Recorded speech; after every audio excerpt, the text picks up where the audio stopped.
Welcome to Hancock's VMware Half Hour. And welcome back to another episode of Hancock's VMware Half Hour. Okay, well, I've been struggling with PowerShell, and it isn't a surprise. PowerShell is not my favourite of things, to be honest with you. But anyway, and you're probably asking, well, why are you dealing with PowerShell? Well, quite simply, the reason why I'm dealing with PowerShell is because I wanted to revisit, and following on from the last video that I've done, and let's just basically chop and change here. And this all really started with this video, which was how to not download VMware vSphere updates. Broadcom stops free updates to non-supported accounts, which you can find in my playlist.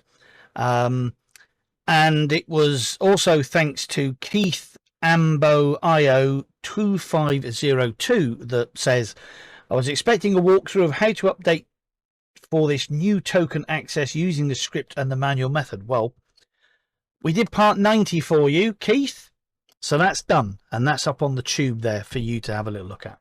And I did promise in that we would look at the automatic method using the script. The script supplied by Broadcom is my favorite PowerShell. Was announced. Oops, sorry about that. This really came out after this blog that came out. As I said, it was leaked on Reddit. And the knowledge base articles the numbers were leaked on Reddit, and then later on the knowledge base articles were published, and then later on after that we got this important update changes to how you download VMware software binaries. And in the last video, part 90, if you're just coming straight into this one, then you'll want to go back and have a look at part 90, because that shows you how to download the tokens that you will need to either apply using the manual method or in the automatic method. Now, the automatic method is a PowerShell script. So if we look at the main link, which is off the important changes, and I'll put all these in the description so you don't have to worry about Googling for them. So knowledge base article 389276 is the scripted method. And if we have a little look at the scripted method, more importantly, right at the very bottom is the VMware depot change zip file. So we've already downloaded that. We've extracted it. We've got it on our PC here. There are a lot of prerequisites. So if you're not familiar with PowerShell, and you know, this is not a PowerShell tutorial by any means. I absolutely hate it, but there are a number of prerequisites, which are PowerShell 7.2 or later, VMware Power CLI version 13.3 or later, network connectivity to vCenter and or SDDC manager, where the PowerShell script will be executed from, outbound internet connectivity. They've actually got a little bit in the script that actually basically tests the download links after you've actually basically added the key, the download token. Now, I'm using the same download token that I used in the last video, but I've now revoked that. So we're going to use that download token first, and then we can see actually basically what happens if the download token is not working. And then we're actually going to use a download token that does work, that's not been revoked.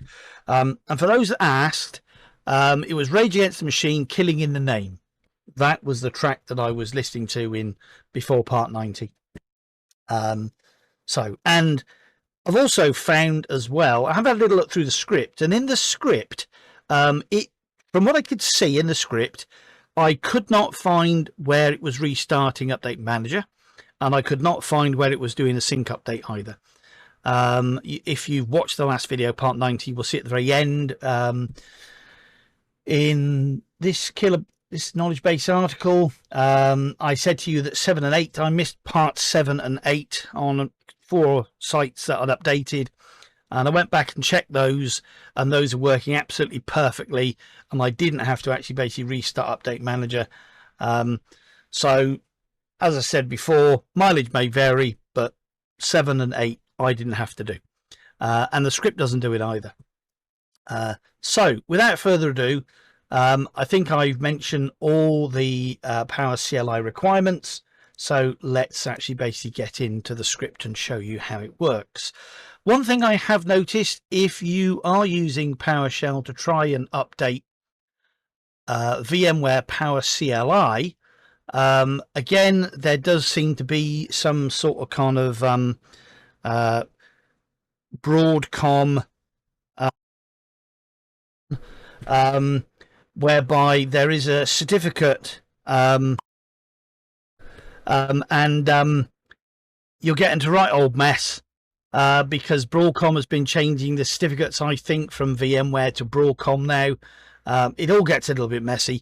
So if you are trying to do a PowerShell upgrade by using the update module commandlet, and you've already got old version of VMware PowerShell on your machine, you're probably going to get this certificate error. My advice to you is just go and find your PowerShell modules in your program files or in your user profile and just whack them. And basically then just install PowerShell from scratch. Don't bother doing an update. And even if you start doing skip publisher check and all that sort of kind of nonsense, you know, you're going to get into a right mess in the future as well. So that was just an aside, and that's what I've just sort of kind of found. As I said, this particular machine here is used for video editing and lab stuff. It's not a daily driver. This had an old version of PowerShell on it, and then they got into a right mess with it all. So I sort of basically just deleted it. Okay, so the script in question is called VMware Depot Change.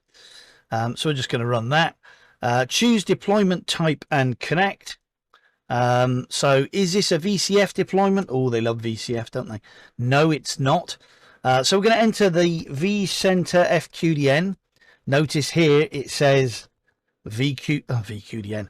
FQDN. It's the orange juice. So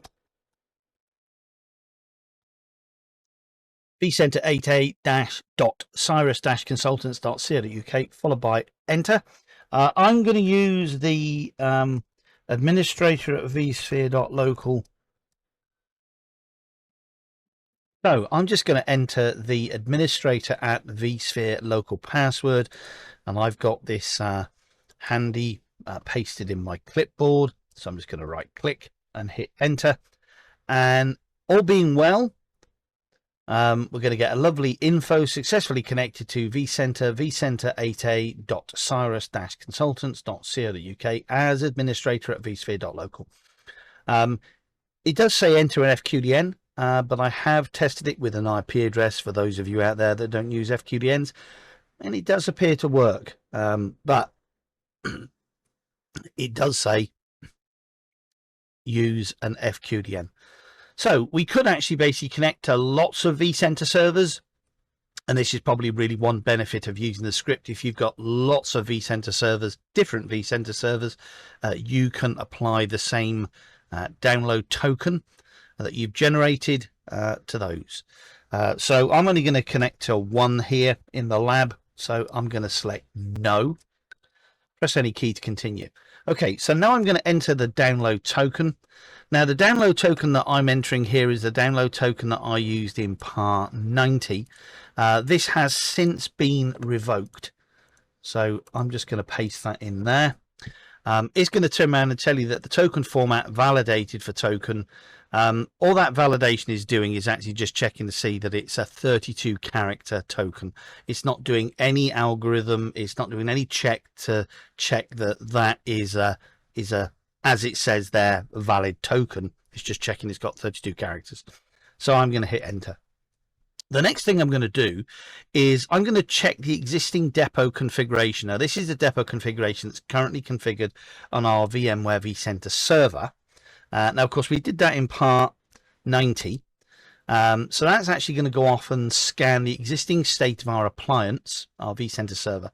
And it's actually basically telling me that at the moment it has a custom depot configured using the existing token, of course, but then it's actually basically then trying to test that custom VMware depot, and it's obviously failing with an object not found because that token has now effectively been revoked.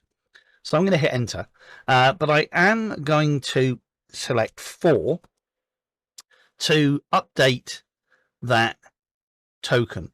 But as you can now actually see, it's actually basically stating there's some error checking in there that basically is stating that that token is invalid. Please retry. So I'm going to hit enter. I'm now going to change the token. So this is the token that basically currently exists. So I'm going to paste that in there. So this is a working token that was generated. I'm going to hit enter. So it's basically saying token format validated. I'm going to hit enter. I'm now going to hit 4. It's now effectively going to write that, and it has done. And at the same time, it's also basically checked it as well. And it's also basically getting a valid reachable script execution. And we can hit enter. And we can now go and check the depot configuration again. If I hit 3, and it will scan our vCenter server and basically confirm that that token is working. And that's really it. That's really it. I can do 5. I can do a restore default configuration.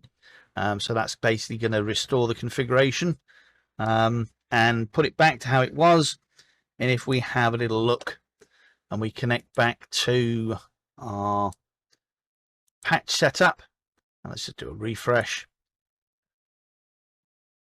then hopefully we will see a default configuration.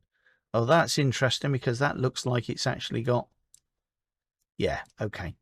So that has actually effectively reset it back to normal, the default configuration, of course, and the default configuration, of course, is no longer going to work after the 23rd of April 2025, and it's currently set to enabled. So if we go back again, hopefully the download token is still stored. So let's just update the configuration again, and that has updated the configuration. And if we do a refresh, then hopefully we will see those changes in the patch setup. And yes, we can, because effectively it's disabled all the default and it's incorporated the new there, and you can see the first part of the token. So that's it in a nutshell, in about 10 minutes. Thanks very much, Keith, for the reminder to do this video.